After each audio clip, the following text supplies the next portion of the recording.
Bonjour et bienvenue dans ce nouveau tutoriel sur 3D View Station.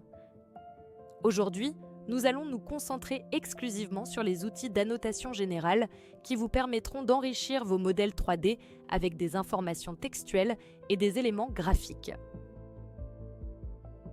Les outils d'annotation disponibles. Dirigeons-nous maintenant vers l'onglet « Créer de votre interface 3D View Station ». Dans la section « Balise 3D », vous découvrirez les outils à votre disposition.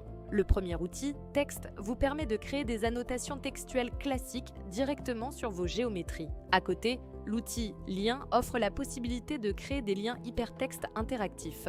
L'outil Texte fixe génère des annotations textuelles avec un positionnement fixe dans l'espace de visualisation. Pour les formes géométriques, vous disposez de l'outil Cercle pour entourer ou mettre en évidence certaines zones et de l'outil Rectangle pour créer des cadres de sélection rectangulaires. L'outil Ligne permet de tracer des segments droits pour pointer ou relier des éléments. L'outil Main levée active le mode dessin libre pour tracer des formes personnalisées à main levée selon vos besoins spécifiques. Méthodologie de création.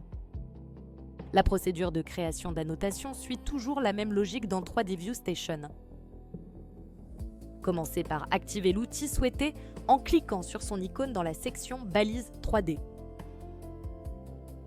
Avant de placer votre annotation, prenez le temps de configurer ses propriétés visuelles. Le panneau à droite vous permet de personnaliser des attributs comme la couleur de votre future annotation. Cette étape préalable vous évite de devoir modifier ces paramètres après coup. Une fois votre outil sélectionné et paramétré, cliquez dans la zone modèle pour spécifier le point de départ de votre annotation. Maintenez le bouton enfoncé et faites glisser votre souris jusqu'au point d'arrivée souhaité. Astuce pratique. Pour créer rapidement un texte contenant le nom d'une pièce, il vous suffit de cliquer directement sur cette pièce. L'annotation texte se génère automatiquement avec l'identification de l'élément sélectionné. Cette fonction vous fait gagner un temps considérable. Modification et personnalisation. Une fois vos annotations créées, leur modification reste simple et intuitive. Sélectionnez d'abord l'annotation à modifier. Rendez-vous dans le panneau des propriétés où vous pourrez ajuster tous les paramètres visuels de votre élément. Pour modifier le contenu d'un texte, accédez à la section Contenu des propriétés. Vous pouvez y saisir votre nouveau texte et utiliser la séquence Alt/+N pour insérer des retours à la ligne.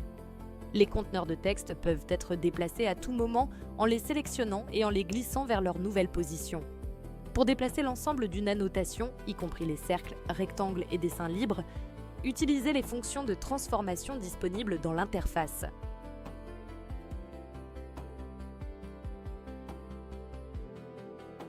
Création de primitives géométriques. 3D View Station vous offre également la possibilité de créer des primitives géométriques pour enrichir vos modèles. Vous pouvez générer des pavés, des sphères, des cylindres ou des surfaces selon vos besoins. La procédure reste cohérente. Sélectionnez la forme désirée dans les outils disponibles. Choisissez sa position dans l'espace 3D. Définissez ses dimensions via les paramètres proposés. Puis cliquez sur Créer pour valider la génération de votre primitive. Ces éléments géométriques complètent parfaitement vos annotations textuelles et vous permettent de créer des supports visuels. N'oubliez pas de sauvegarder une vue pour conserver vos annotations 3D ainsi que la vue du modèle qui leur est associé. Cette pratique vous permet de retrouver instantanément votre travail d'annotation et de le partager avec vos collaborateurs. Nous recommandons de créer une vue avant de commencer vos annotations. Ainsi, vous pourrez toujours revenir à l'état initial de votre modèle si nécessaire. Merci d'avoir regardé cette vidéo et retrouvez plus d'informations sur 3D View Station sur notre site CAD Interop.